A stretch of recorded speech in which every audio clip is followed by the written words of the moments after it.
These days, if you go online looking for a Furby, you'll be met with claims of rarity and antiquity, and prices of hundreds of dollars. You may think to yourself, wow, that seems expensive, but maybe they're actually that rare? I might be able to find one of those in the store though.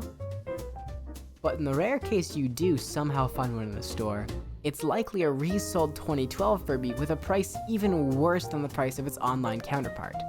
But how could this be? Are Furbies actually worth this much? Or is the market being inflated and gouged by greedy businessmen and scalpers? The answer is pretty obvious, but let me complain to you anyways.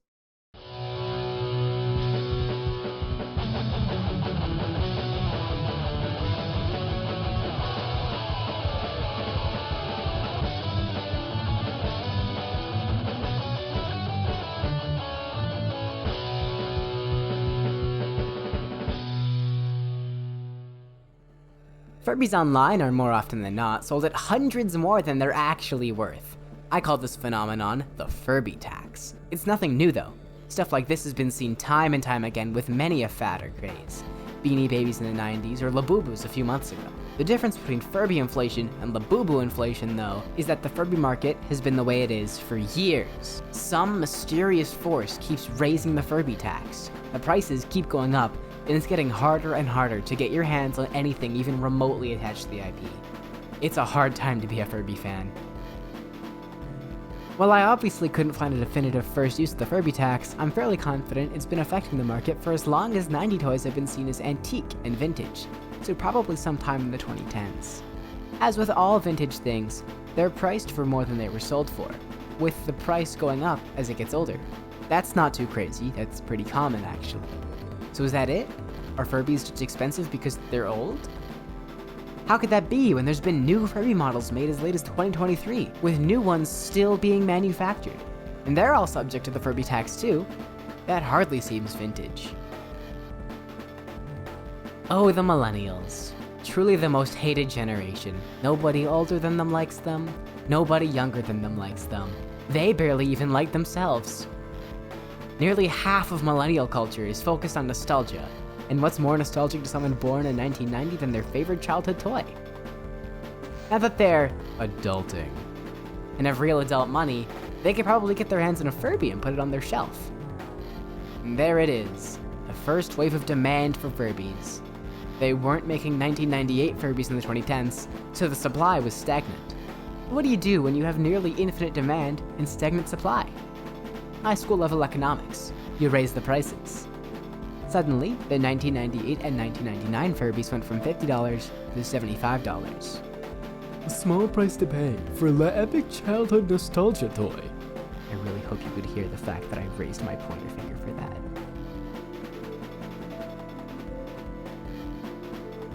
$75 doesn't look remotely like the insane prices we see today. So it can't only be millennial demand that made the Furby worth so much. Not to mention, we ran out of millennials. They stopped making those too.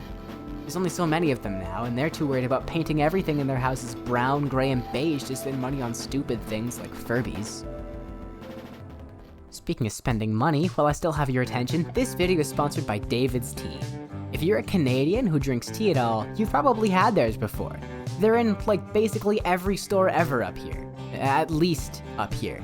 From what I've heard, they're not as prevalent in other countries. Let me tell you, there's a reason they're as popular as they are up here.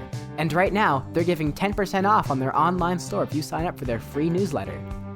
Their newsletter comes with access to new teas and extra discounts. So check the link in the description. And now, back to the video. Just who was selling Furbies to the millennials when they were entering the workforce? The other millennials or their parents who had kept their old Furby in the attic. They saw the demand and they had the supply. Once millennials who just wanted a Furby were satiated in their thirst, the resellers were left with nobody to sell to other than each other. So they did. Reseller A sold a Furby to reseller B for $50. Reseller B wants profit, so they sell it to reseller C for $75. Reseller C wants profit too, so they sell it for $100. Reseller A notices their Furby going for twice as much as they sold it for, so they price the next Furby at $100. Because of that, everything's $50 more expensive. Is reseller A malicious? Probably not, no. But when you repeat their actions every sell cycle, you get inflation. No, wait, no, that type of play. I didn't mean it. I didn't mean it like that. Not that type. No. Scalpers have got to be one of the most hated people in any fandom with physical supply. There's Pokemon scalpers, sneaker scalpers. There's absolutely ticket scalpers, and there's probably even bathwater scalpers. Nothing I buy has ever suffered more from scalpers than Furbies. Picture this. You're a grifter with an online store looking for a way to make even more money. You discover this random-ass 90s toy and its various reboots, prices going straight up. An opening appears. Some 60-year-old mother selling her kids' old Furbies for $50. You pounce on that and sell them for $100 each. Your experiment has worked. You've proved them profitable. The next step is to buy them in bulk and sell them for high prices. But what's this? Other people are catching on to just how high you're selling Furbies for, so they're raising their own prices too. Now everybody's watching everyone else's listings, slowly nudging the numbers higher and higher, convinced that someone out there must be paying these prices. And the worst part is, sometimes people do, which justifies the whole mess and keeps the cycle going. Before long, the market isn't being driven by collectors or fans anymore, but by a bunch of people just trying to out-scalp each other in a race to see who can list a Furby for the most preposterous price possibly perceivable. So that's how we got here. Nostalgia, stagnant supply, resellers trying to make a buck, scalpers trying to make $10, and everyone copying the last ridiculous sale like it's gospel. It's not that Furbies are actually rare or sacred or whatever people pretend. It's that the market tripped over its own feet years ago and has been rolling downhill ever since. If you're a Furby fan like me, I'm sorry. If you're a Furby scalper, I hope you burn in the deepest pits of hell with Charlie's grandma. If you're just watching this because you're confused about why a toy costs as much as a used graphics card, well, now you know. And thanks for sticking around to the end. Mwah. Just who was selling Furbies to the millennials when they were entering the workforce? Just who was selling Furbies to the millennials when they were entering the Just who was selling Furbies to the millennials? The other millennials were their parents who had kept the old Furby. The other millennials were their parents who had kept their old Furby in the attic. They sold to the man, and they had the supply. Once millennials who just wanted a Furby were satiated in their thirst, the resellers were left with nobody. The resellers were left with nobody to sell to. Jesus Christ, I can't read. I don't know how to read. I'm in 2nd grade. Before long, the market isn't being driven by collectors or fans anymore, but by a bunch of people trying to out-scalp each other in a race to see who can list a Furby for the most preposterous price possibly perceivable. For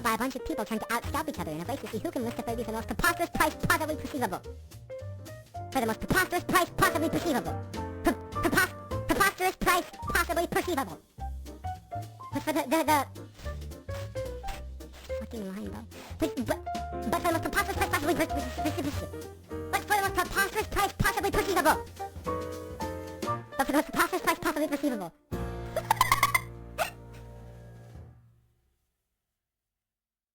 Also check out David's tea. Okay, bye.